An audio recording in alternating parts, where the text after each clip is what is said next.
Tampa General Hospital and USF Health, Morsani College of Medicine are bringing the power of academic medicine to Palm Beach County and the Treasure Coast.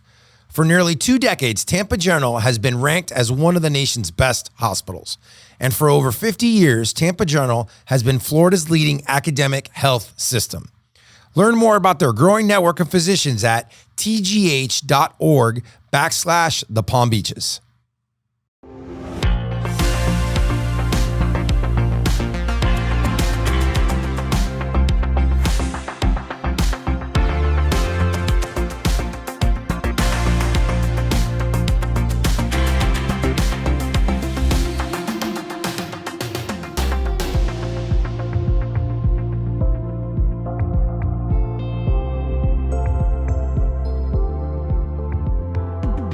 All right, so welcome back to another episode of the Palm Beach North Podcast. My name is Noel Martinez. I'm your host, and today we are absolutely thrilled to have Michael Lessings from Lessings Hospitality Group, a family-owned business with roots dating back to 1890. Yes, I said 1890. While you might not recognize the Lessings name, I guarantee you visited at least one of their venues in Palm Beach County, the clubhouse at North Palm Country Club, or even Charlie and Joe's at Love Street up in Jupiter. They also manage all of catering at the Kravitz Center and operate the Honey Fitz yacht, which we hopefully will talk a little bit about. Beyond Palm Beach, the Lessings Hospitality have over 120 plus food service locations across the Northeast, including catering menus and restaurants.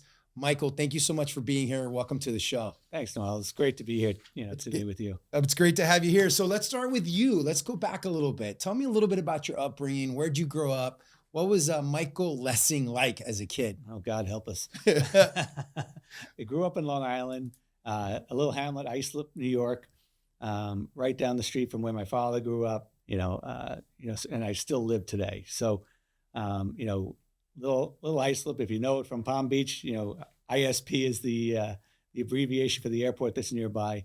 Very convenient to fly right down into Palm Beach Island. And what were you like as a kid? Did you grow up working in the hospital? I mean, in the restaurants, in the hotels, and the clubs and stuff? Well, growing up Lessing, as we like to say, you grew up. We did picnics and concession stands at the time, and as soon as you were basically able to walk, you were put to work in one of the concessions. We had a lot of the beach concessions back then, a lot of the ocean beaches and so on. So, we'd get thrown in the back of a station wagon and dragged off to the beach, which wasn't horrible, right? And, no. Put to work from 11 to 1 and then sent back out to the beach. So it was a good day, a long day, but a fun day.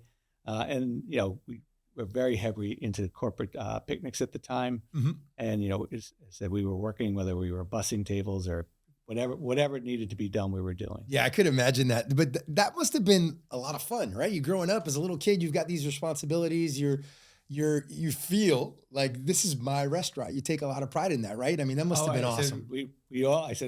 I come from a big extended family. And I said, we were all thrown together. I've got cousins that grew up down the street from me. 9 cousins down, literally a quarter mile down the street. I'm one of 6. We were, like I said, thrown in the back of a pickup truck, put on a light blue Lessing t-shirt, and off to work we went. So let's talk a little bit about your family. Let's start with your parents, right? Because it's 6 generations. Yeah. Right? You're 5th, 4th? I'm the 5th generation. 5th generation. So let's talk about that. They've all been pretty much in the industry, right? They've been a part of the family business. Yeah, there's some of my siblings did not come in. 2 of them did not come in. Okay. I currently work with, 3 of my brothers. And then we've got cousins galore, intermixed as well. So I said I'm one of 6 growing up, smack in the middle, the upper middle, as I like to say, my brother Mark being the other middle child. And I said we grew up in the business, grew up on Long Island, big into Fire Island, very similar to, the Palm Beach area as far as the boating and the beaches and so on. So that was kind of life growing up. What about your wife? Talk to me about your wife. How did you meet your wife? Well, Terry and I met in 11th grade. We actually went to the junior prom with separate dates in the same car, me being the driver. So wait, she wasn't your date? She was not my date. She actually went with one of my friends. And, as we went through the evening, we started having some chemistry and whatnot. Luckily, I was the driver, so I was somehow able to drop my date off. Smart man. her date was drunk, so we dropped him off early and then went on our way. And literally from that point on, we've been together now. We're so it's 11th grade. We've been married for 35 years. Congratulations. Thanks. That's awesome. And you guys have kids, right? We have kids. We have 2 kids, my son Mike and daughter Maggie, both grown now with their own kids. So I've got 3 grandkids and another on the way. So my daughter due in February of this year. Are they here or they're up in Long Island? They're up on Long Island. They're up on Long Island. They were actually just down here recently in November. We did a whole big family trip here, had all the grandkids here. I would think they'd want to be down here all the time with the weather we're having right now. Isn't it like freezing cold up there right now? Yes. My daughter, works in the city in Times Square, and was complaining this morning, walking with 20 degrees. Oh my God. She's, in her final trimester. So she's certainly getting a workout. Well, we were here in 45-degree weather this morning, and I was like, my God, my toes are freezing. My hands were cold. I can't imagine 20-degree weather. I always joke, if you listen to the weather here, you would think we were getting 3 feet of snow. And I was out this morning, it was 50 degrees. So, I get it. But it's 70 out right now. So it's pretty bearable. Oh, it's absolutely gorgeous out right now. One of the best days we've had in a long time. So let's talk about the family business. I mean, you've got such a fascinating story. There's so much to talk about here. For those people that don't know what Lessing's Hospitality Group is all about, tell us a little bit about it, what you guys do and how you got involved with the business. Obviously you grew up in it, but I'd love to hear how you got into it. Well, I mean, I grew up in the business just like, all my brothers and sisters and cousins and so on. My initial plan, I was going to school for finance and, I was going to go work in the city at Wall Street and do the finance thing. And it was actually 1984. I started working at Bethpage, State Park, which we're still at today, where the PGA, US Open, and this coming year, the Ryder Cup will be. And I started there working as a steward, which is the guy who takes in the deliveries, puts away the deliveries and so on. Very unglamorous job. That was before tea times were a thing and you had to wait online for eternity. And I was a 4 a.m. guy. So I was the guy that got up early, got there and basically worked the cafeteria at the time. Got involved in that and really just never left.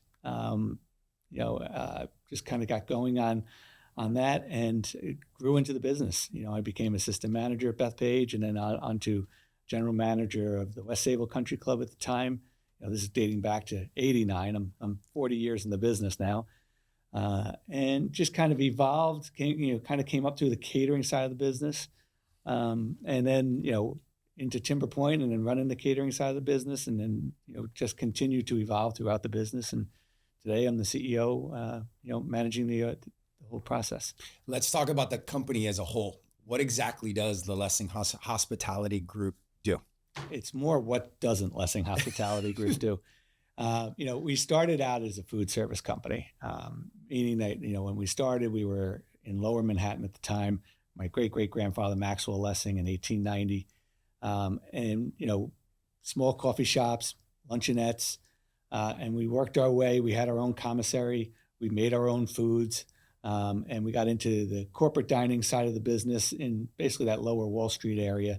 We did the New York Stock Exchange, Smith Barney, all the old financial houses. And we supplied their food. We would come in and bring their food. We would make them in a commissary locally and then deliver them, daily to each one of the businesses. And that was really the business, from 1890 all the way through, almost 1979, where we got into more and more of the corporate dining, got more and more accounts, in the city.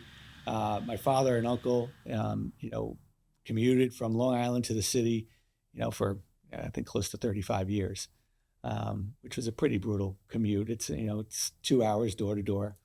And they did that. We had our own warehouse and we were down on Spring Street in the Soho district now, which wasn't as cool. It was the Bowery back then. I said, we made our own soups, made our own foods, delivered them to the stores. And that was kind of the business model early on. And now it looks very, very different. So talk a little bit about what that portfolio looks like now, right? We said it earlier in the intro, 120 plus food service locations That doesn't even include South Florida. So what does that portfolio look like? So, the food service side of the business was that corporate dining, which we still operate today. We break the company down into three different divisions. It's the food service side, which we call LFSM, which is Lessing Food Service Management. We have the special event and catering side of the business, and then we have the restaurant group. So those are the three main buckets that we operate within. And then within that, there's all sorts of different things. Really no two animals look alike within our business. So I think I read somewhere everything from Blaze franchises all the way up to country club restaurants. We've got restaurants on the water here. Am I right in saying that? Yeah. So I said the restaurant group is even very unique. We have a lot of our own restaurants that we operate, mostly in the New York and Long Island area. We build our own brands, just kind of keep them going. We have one called Main Street Restaurant Group, which is that Main Street. Literally, they're all on Main Street. We have a post office cafe that we opened in 1979. That was actually the first restaurant out on Long Island. And my uncle Jack, he found an old post office building right down Babylon Main Street, and decided to turn it into a restaurant. And just became the Post Office Cafe. And that restaurant is still operating today at 45 years later. It was actually modeled after a restaurant on Singer Island that Jack, we've been vacationing here. Literally, I've been vacationing here for at least 40 years. And coming down to Singer Island, we had a home over there for many years. There was a restaurant right on the corner. The name escaping me at the moment, but it was the Greenhouse. The Greenhouse. Okay, I don't remember the Greenhouse. But... Yeah, it's right on the corner. Where the mall is over on Singer Island. Yeah, and it was literally the Greenhouse. It had all beautiful flowers everywhere, live flowers hanging down from the rafters and so on. And you'd open the menu up, it had seeds. And it was clever. Cool concept. Yeah. At the time, Jack saw that, and we had the post office, and we kind of took on the Post Office Cafe, came up with that, kept the brand as the post office, moved on. As time went on, we opened up the Library Cafe. We had a firehouse that was an old firehouse. The library was an old library. We never got the bank. We wanted the bank, but the bank that came available, someone else got on it faster. Would you've called it the bank, the concept, or something like that? We probably would have called it the bank. It's actually called Tellers. It's up on Long Island. It's in our hometown in Islip. Great old bank, chemical bank at the time. But we never got to the bank. But that's kind of how those brands evolved. Super cool concept. So, talk to me about me with 6 generations involved in the business. I know there's got to be some family values there. How do you continue to keep those family values as with a company so large? I mean, it's such a large corporation. Well, I give credit to my uncles, probably back about 20, 25 years ago. They worked with a consulting company on, how do you keep a family business going? The old saying in a family business is the shirt sleeves in 3 generations, right? Well, we've gone through that. At the time they called that 3rd generation the cousin consortium. And what that meant is that, you have the guy that starts the business, next generation, the sons typically, or sons and daughters, take it on. And then you get to that next generation, it gets a little bit tougher because, the families grow in size, or maybe they don't have the same love for the business that the founding person did. And that's why you wind up, a lot of businesses not making it through that 3rd generation. One thing that my uncles did, Uncle Jack and Steve and my father, they actually brought in a consulting company, and, we all interviewed with them and spoke with them. And, they basically analyzed the company for what it was and how it was being operated at the time. And, we had that come to Jesus moment where we all sat down at a big table and they kind of just put it all out there and said, okay, here's what we see. And, like any family that's told how their business is run and how it should be run, we listened to some of it and, threw away some of it and so on. But I think the biggest takeaway was the separation of, kind of church and state, business and family. And that was kind of the biggest takeaway that I think we got out of it, was that we needed the company to be the company and we needed the business to be the business. We needed both to be successful. We didn't want to have a successful company and an unsuccessful family. Yep. We're a very tight family. So my father's one of 6. So, and then each of the 6 had, large groups. My one uncle Jack had 9 kids that grew up down the street from us. We had 6 kids. Steve had 4 kids and so on. So it was really important that we had, the corporation separate and had a path for everybody that wanted to come into the business. But, knew that when there was a family issue, it was a family issue and treated that way. And, the corporate side kind of stayed as the business side. That sounds easy. I mean, you're making it sound easy, but it's not that easy. I'm sure there were some bumps along the way, right? There's always bumps, I said, especially in a big family, which is, one of the other reasons that the company, has grown in different areas. The easy path of growth is to, make, one brand and stamp it out 1,000 times. We did everything but that. Mm-hmm. We went in, several different directions, with the catering, the food service, and the restaurant group. And then, family members would find their way to what, I have a brother that was a great chef. I'm better on the finance side and the organization side. I can't cook anything. What? No, I am not. I am one of the few. But You've grown up in the restaurant and hospitality industry and you can't cook. I can't cook. Oh my God. You got to know your strengths and weaknesses, right? Cooking, I'm pretty good on a grill, but beyond that, that's not my thing. I have brothers that are really, really talented at it, cousins that are very talented at it. That's not my strength. So how do you guys manage such a diverse portfolio? I mean, like you just said, all right, some people are better at numbers than cooking, than I guess menu design or whatever, marketing. So how do you manage such a diverse portfolio? Because you guys got a little bit of everything. Yeah, well, just like anything, you need to know people's strengths and weaknesses. And not everybody knows what their strengths and weaknesses are. Part of being a good manager is looking at somebody and saying, okay, this person is really good at this. They're not really good at that. And supplementing, where they need help, possibly with someone else. I'll tell you a story. I had a sales guy that ran his own off-premise catering company. We wound up on his own. He solicited me time and time again to join the business. And I was running one of the catering places at the time with my Uncle Jack. It was in a slower period. And he walked in my office one day and he goes, "What are we going to do to get the business rolling and whatnot?" I said, "I don't know. We got to pivot a little bit." And on our fax machine, and date myself a little bit, was this guy's resume. And Jack walked over to the fax machine, picks up the resume, and goes, "What's this?" I said, "This guy Ben sends that to me every single week." And he goes, what does he want? I said, "I don't know. He sends it to me every week." I said, he has an off-premise catering. He's looking to do something on the side. He goes, "Call the guy." I'm like, "I don't really want to get into off-premise catering, blah, blah, blah. It's tough work and whatnot." Because, I don't know, I would call the guy. So, taking his advice, I picked up the phone and called. His name was Ben. I called Ben and I said, "Ben, you've been sending me, this fax for 2 months now. Why don't you come down, let's meet and see what's what." I hatch out a plan with Ben. We come up with this whole plan and so on. And, I think he's going to run this off-premise catering thing. So we start selling it and so on. We go to do our first party. He has no idea how to run a party.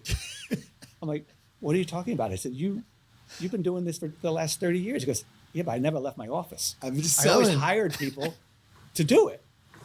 So, I had to pivot quickly because here I thought I was building an off-premise department based on this guy. And all this guy could do was sell, but he could sell the daylights out of things. I pivoted to get him in sales. I had to build a team underneath him that could actually go run the event. But you got to look at how people, where their strengths and weaknesses are, 100%. and manage to that. Yeah, 100%. The holidays can be a festive time, but for many of us, they can be extremely stressful. That's why it's important to strategize and practice some simple self-care habits to keep yourself physically and mentally healthy. For example, maintaining a healthy sleep schedule, getting regular exercise, and avoiding excessive alcohol and sugar are all great habits to start with. It can also be easy to get overscheduled and overwhelmed. Remember, it's okay to say no to things that may stop you from sticking to your own healthy habits. Also, the new year is a great time to make sure you're up to date with your preventive care and annual medical exams. Overall, practicing these simple healthy habits will offer you a framework for a balanced holiday season. Happy holidays. This Medical Minute is brought to you by Tampa General Hospital and USF Health, Morsani College of Medicine at the University of South Florida. Learn more at tgh.org/the Palm Beaches. So you talked about coming down to Florida, vacationing. You guys spent a lot of time in Florida. Is that what brought you guys here? Tell me about that. Why did you guys move down to South Florida? Because, I mean, you were up in the Northeast forever.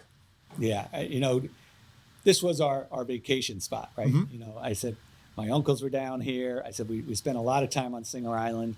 And as the time went on, I spent my honeymoon down here. Terry and I, we had the house over at Linda Lane on Singer. We went there. We went up to Disney for a couple nights and so on. We just loved the area. It's just an amazing area. And, over the years, there's not a lot over on Singer as far as restaurants and whatnot. And we would slowly make our way north to Jupiter and the Jupiter Crab at the time, where we are now at Pelican. That's old school. But we would come to Jupiter Crab. It was Harpoon Louie's. For anybody that dates themselves a little bit, as you go back through that location, Harpoon Louie's was the one everybody talks very, very fondly of.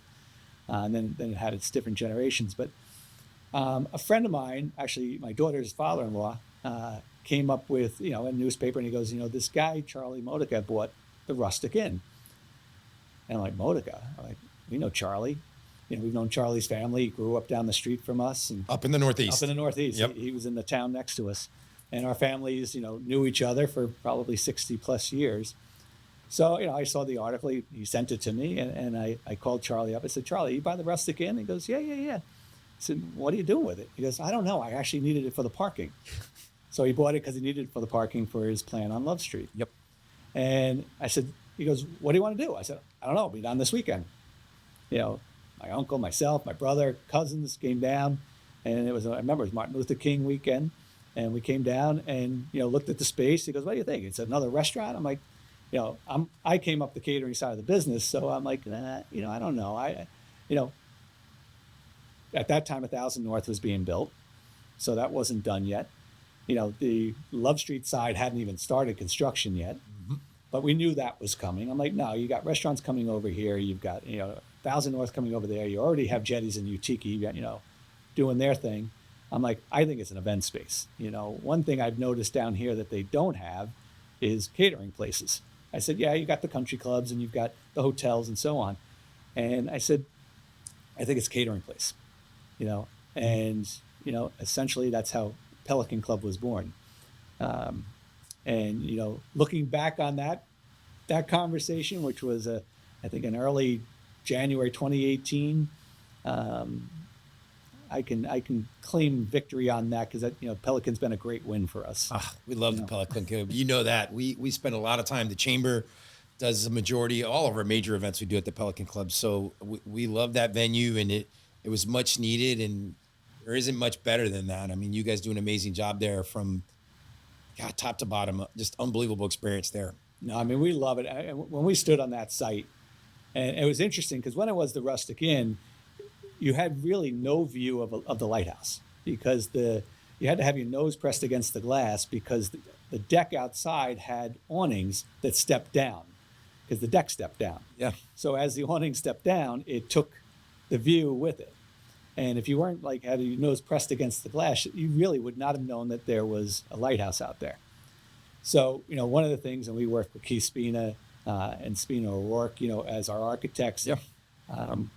Got into a much bigger project than we originally started out. But one of the things that we had talked about was if we were going to do this room, we needed to have view of the lighthouse. I wanted the top of the lighthouse on the back of the room. I got it from 3/4. So sitting down.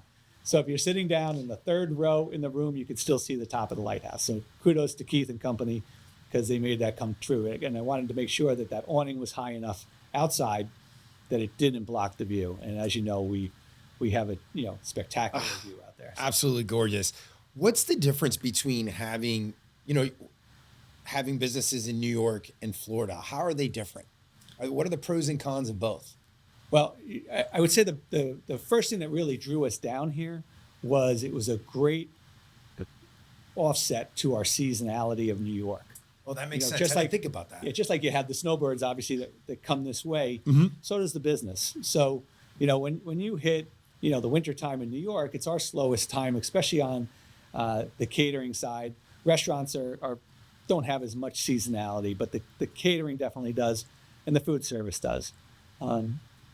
Because the food service, we now we do a lot of schools, but we can get into that. But it was a great offset to the catering season, because our season down here kicks in, late November, December, obviously straight through, that early May timeframe, when New York goes quiet.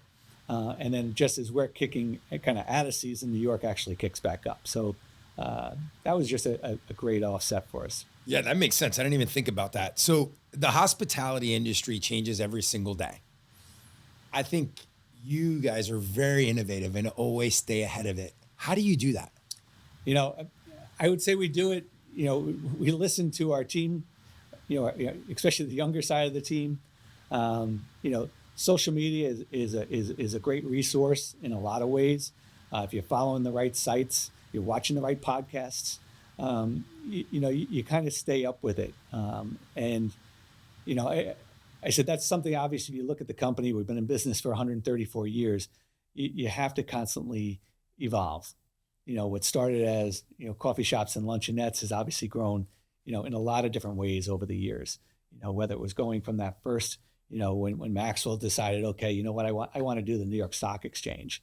That's a big step. And not only I'm going to do this, I'm going to make the food in a commissary, and all those evolutions that Maxwell and Lawrence 1 and 2 and my father's 3, so he's Lawrence the 3rd. They all evolved their processes and the business lines, as the business and the times changed. As a leader of this company, how do you manage or balance tradition versus innovation? I know we're talking about innovation and you guys are really good at that, but again, tradition. You've got a long history of tradition in your family. How do you balance that? I would say, the culture of the company is very much family based. Whether your last name is Lessing or not, we have kind of balanced that side of the tradition, of making sure that every team member that we have is really treated like one of the family. And that's kind of one of the big pieces of the puzzle on the traditional side. The innovation, as I said, that just keeps evolving. Just keeps going. The one thing, in the hospitality business, innovation is tough, right? Because you hear about AI, and of course there's ways to utilize, and we utilize AI in our purchasing and kind of more the behind the scenes. You see it out in the front, more on the food service side and the kiosks and things like that, that are evolutionary. But from the restaurant side, we're still a service-based business. And I think we will always be service-based, because you come to a restaurant or you come to a catering event because you want to be with people and you want to be treated, in the right way. And I don't think you can innovate that away. Let's talk about people. You're talking about people, and you have probably the best staff around. Always top-notch service. I could walk in for an event and someone remembers how I like my drink from last month at an event. I know employee development is important to you because your people stay with you for a really, really long time. So talk to me about that. How do you handle employee retention and development? Because whatever you're doing is working. Well, I would tell you that, the first thing is kind of finding the right people. The hiring process is definitely the first step. And we've learned a lot over the years as far as how to hire. We do a lot more interviews, as do a lot of people now, where in the past it might have been, a manager interviewing somebody for a position. Now we'll have 5 people interview that person because, the culture, and this is something we even learned as much this year because we had some misses on hires this year, that the person fit really, the skill set fit, the culture did not. So, one of our big takeaways is, Danny Meyer always said it, in our business is hire that 51 percenter. And there's really nothing truer than that. If you hire people that fit the culture, you can teach the techniques, in most of our jobs. Obviously, certain jobs, you need certain techniques. Yep. But what we found is that you have to have the culture match what we're doing. And then what we do is we take it that next step with the retention side is we're looking to grow everybody, regardless of where they are or, in their positions. We grow, utility team members, into chefs, over periods of time. And some people are happy being that I have a guy that's worked for me for 40 years, great guy. Literally worked with me, probably 20 of those 40 years. He was at my house the other day. And he never wanted to evolve beyond that lead utility guy. He's happy. That's what he wanted to do. Mm-hmm. He never wanted to be a chef, and he's working now the same place, I think, for the past 30 years. And he's just a great guy, really happy. He grew his family, he bought his house, he did everything he had to do, and he's very content doing that. There's other people that, have come to us and they want to grow and they want to make a career of our business. And our business is very tough as far as finding people that, we're transient in our business because a lot of times it's that extra job, it's that second job. It's not that real job. And finding people that, really want to make a career out of our business, those are the ones that we kind of latch onto because it's a brutal business. No matter what side of the business you're in, it's a tough business. It's customer facing.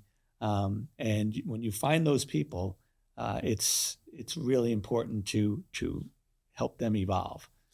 So you talked about employee growth. Let's talk about growth in the future of Lessing's Hospitality Group. Are there any new markets or concepts that you're considering now, or anything you're allowed to talk about? I mean, we're always looking. I said, one of the advantages we've had in the company is that we look to continue to grow the company, because when you do, you give those team members the opportunity for growth as well, because you can't grow somebody's career if the company's not moving. Because there's really no place for them to go. They'll run into that senior person in front of them and they won't be able to evolve. We're looking, we have a project with Charlie and Joe Namath up in the Rio area that should kick off, in the second quarter of next year. Awesome. They've got a project going on the St. Lucie River that we're going to build another Lucky Shuck. And we're going to build another, actually the Osprey Club, which will be another catering spot, right? Yep. Right up on the St. Lucie River, looking south. So we're excited about that, and we're always looking for the right opportunity. Let's talk about the industry a little bit. So, what kind of trends do you foresee in the hospitality industry? Let's say in the next 5-10 years. The hospitality business, will always evolve. But at the end of the day, the core of it is going to be, people getting together with people. That's the nature of it, right? I mean, that's why, when people come to town, they want to go to a restaurant. They want to find that cool next restaurant, and you want to be able to get together with people, have great service, have great food. The foods will constantly evolve. I don't think the dining scene. If you look back over my 40 years in the business, if you look at the core of the business, it hasn't changed that much. The back of the house, how you do your buying, how you do your site selections, all those things are evolving. Whether we're using a Placer AI that can tell us how many people, demographics have changed. Now they get down into all the psychographics, so you can tell who's living where, who's buying what. Obviously, our phones tell us everything. Oh yeah. And some of the programs like a Placer AI will tell you. We know that Noel comes here. We know he shops there. We know he goes home when he's done with eating with us, and all these things help us find the right locations. But at the end of the day, we're a gathering spot for people to get together and socialize. So let's keep talking about the future a little bit. What advice would you give another family-owned business that is just starting to take off like you guys did, gazillion years ago? I would tell them, have a plan, try to come up with a way, have a succession plan. How do you hand off to that next generation? And you have to think way in advance. As to what that might look like. Do you have siblings coming up, or do you have, children coming up that want to be in your business? And a lot of businesses die after the first generation because that next generation doesn't want to be in that same business, whatever that business might be. So I think, there you have to kind of find out, do they want to be in this business or not? And if not, what is the next succession? Who is that next person that's going to take that business on? Or is that person just looking to, kind of sell that business off? So I think that succession is key. And like I told you before, one of the big lessons we learned going from the fourth to the fifth generation was the separation of church and state. Trying as much as you can to separate the business from the family. Because if you do that right, and I said, it's never going to be without bumps. I don't think any business is without bumps. Of course. But if you do it right, you will have a successful business and a successful family. So Lessings has an incredible legacy. You guys have accomplished a lot over the years. As you reflect back on all that, what are you most proud of? I would say the growth that our generation, and certainly not just me. I mean, we have 15 family members in it. We have 2 in the next generation. You know how many people don't have 15 family members, let alone you are working with all of them in the family business. I'm just throwing that out there. Yeah, no, it's amazing. I mean, I've worked with my father. He's retired now, but my father, my uncle down the hall, my cousins. And it's been a great ride. I would say that what I'm most proud of is the fact that we've got the 5th generation, and that sixth and next generation, in the business. My job is to get the company strong, healthy, and successful, that I can hand off to that next generation, that they can take it to the 7th generation and on to the 8th generation. So I think the true legacy for the business is, me getting it from the 5th, with the rest of my 5th generation to that next generation. And hopefully they, learn from that and they continue to evolve the business, continue to grow the business into the 7th, 8th, and 9th, generation. All right, let's have some fun with this one. I got 2 more left. You're almost off the hook here. I want to have fun with this question. So if you could have dinner with 3 people, anyone, go back into history, dead, alive, future, anybody, who would they be and why? And you got 3 to pick here. 3. Well, I would say Ronald Reagan would be one of them. That's cool. That's a cool one. Why? He's the great communicator, right? Mm-hmm. I think, aside from the fact that I liked his policies, I really enjoy, actually, he pops up on social all the time. And, the way he communicated, just in general, I think is awesome. Yep. So I think that would be definitely one of them. All right. Who else? You got 2 more. 2 more. I would say Jerry Seinfeld. That would be a good dinner. That'd be a lot of fun. Why? Because I think he's an awesome entertainer. Yep. I love his stand-up. Obviously love Seinfeld, but I love even like his 2.0 and 3.0, as he comes out now with this, going back to his roots. I think he'd be a very, entertaining dinner. All right. One more. I would say that it's kind of a toss-up. I look at the innovators, right? So like an Elon Musk or Jeff Bezos, okay? Obviously different ends of the spectrum politically. Oh, yeah. And I say Bezos probably because, listening to him on different podcasts and different interviews, the way he looks and the way he grew Amazon, obviously I don't think any of us could live without Amazon today. Mm-hmm. But I think the way he looked at Amazon and basically wants to solve for those pinch points, if you think about it, there's nothing complicated in how he does it. Mm-hmm. And he continues to evolve, and obviously his team involved that process to where, there's a package sitting on my doorstep almost every day at this point, because the other day I went to order something and I could have run to Best Buy, but they were going to have it on my door in 3 hours. Is that crazy? I'm like, so when I look at things like that and the innovation of someone like that, the way he looks at the return process and all those little pieces I think he would be an extremely interesting guy to dine with. Elon's in the same category. Yeah.